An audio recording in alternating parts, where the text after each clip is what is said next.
Welcome back, everybody. So this week we're going to take a look at the question of, is chalk paint durable enough to paint kitchen cabinets? Let's get to it.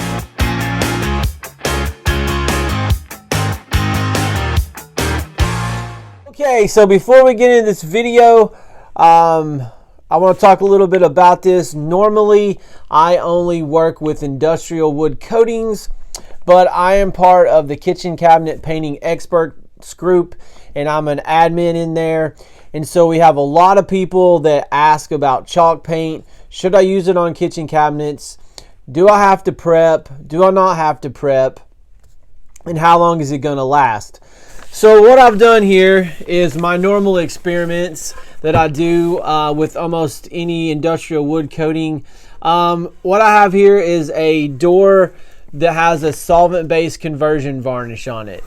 And I took one side and I sanded it to 150, and then the other side I left plain. I also took a piece of UV plywood and did the same thing. So one side is sanded and one side is unsanded. So what we're going to do is our normal test and look at the chemical resistance. We're going to look at the mar resistance, and we're going to look at the adhesion to see if the claims hold up. Now, one of the reasons why I want to do this is because this stuff is really expensive, okay? This right here was $70, okay? I paid $70 to do this test.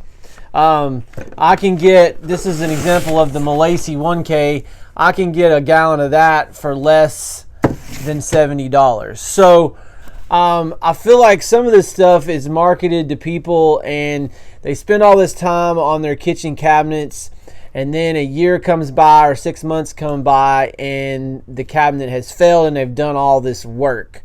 So let's go ahead and get into the testing and take a look and see. Okay, so we're going to start off with the cross-hatch adhesion, and we're going to see what we get here. Okay, so you can see all the pull that we got off of this. All right, so the adhesion is not very good, obviously, if you don't prep the surface. Now let's go ahead and look at the mar resistance. Now I'm just going to use my fingernail. It's coming right off. So normally I would use a quarter. If I do that, it's going to completely scratch it all the way off. So that's your no prep with the chalk paint. So that is no good. You are setting yourself up for failure. Let's look at the crosshatch adhesion where I actually sanded it. And I think we're going to find a very different situation. Okay, so where we did sand it, you can see that we did not get a whole lot of pull on that. So it did pretty good. Now, we're going to do the same thing here. I'm going to take my fingernail and scratch. Not too bad. And then let's take the quarter or my washer and test it. Alright, so what we got here is we pretty much scratched it off the surface even with sanding. So the adhesion on this product is not very good. Okay, you're not going to get a lot of mar resistance out of it. So let's look at this same combination on a UV plywood. Now this is sanded here, and let's see what we get. Okay, not very good. You can see all the pull that we got from that. So again, we don't have a lot of adhesion with this product. Let's take a look at it on the unsanded portion.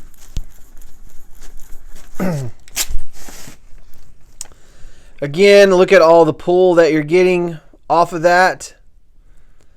And let's look at the mar resistance, and I'm going to do it with my fingernail first. Alright, that's on the sanded. We went all the way down to the UV coating.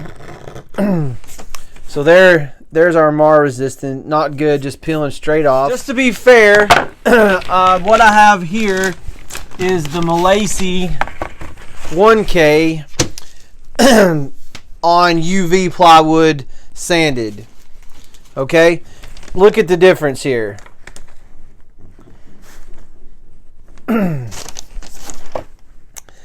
All right, huge difference, huge difference. And we can look at adhesion on this one.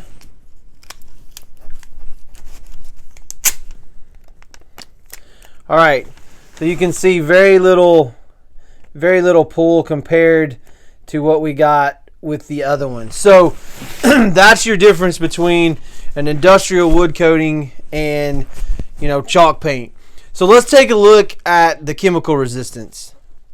All right, now I normally look at denatured alcohol, lacquer thinner, and acetone. But on this one, I'm just going to look at the acetone and denatured alcohol, because acetone obviously is going to be your fingernail polishes, and then denatured alcohol is going to be your, you know, your extreme version of wines and alcohol. So we're going to do the denatured alcohol. All right, so we rubbed all the way through that. And we look at the acetone.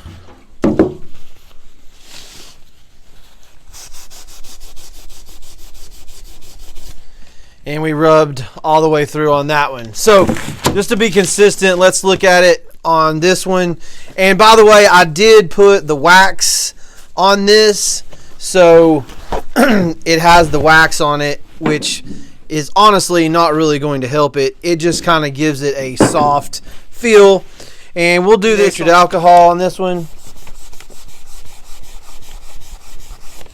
All right, we rubbed through on that. And let's look at our acetone.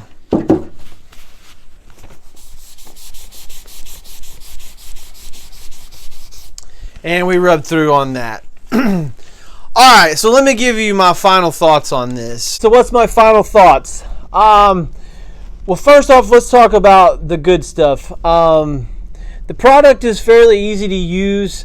It does sand really nice in between your coats, and I did 3 coats and then a coat of the wax, which is right here, the clear wax. I don't really see anything special about this. There's better waxes on the market than this, and cheaper, but for what it is, it's fine. The bad news. So to me, would I recommend this in a cabinet refinish? Absolutely not. I don't feel like the adhesion's there, and you can see versus the milesi, which is cheaper than all of this put together, that it just doesn't have a good bond, even if you sand it properly, which I was actually really surprised. I figured that it would do better on the sanded surface than it actually did. Now, I wasn't really surprised with the chemical resistance. It really ate right through it. But the problem that I have is there's a lot of products even in the home stores and at your local paint stores that would actually perform better than this product, that are latex paints actually. So I just personally, I wouldn't use this product on a kitchen. Use this product on furniture. As a professional, no. Would I recommend a DIY person use it? Honestly, I'm going to have to say no there as well. I feel like there's even other water-based products on the market that will give you a much better bond than this, that are lower cost. So at the end of the day, for me, I just don't really see this product and the cost of it as a viable option, even in a DIY market. I feel like there's just so many other things on the market that can produce much better results for you. That's just my opinion based on the testing, and you can see how it came out. You know, if you like the product, obviously I can't stop you from using it, but from a professional standpoint, this is a no-go for me on all avenues, even with a properly prepped surface. So, hope you liked the video. Make sure you like and subscribe. You can catch me on Instagram at Eric Reason, Facebook at Eric Reason, and remember to test, don't guess. We'll catch you next week.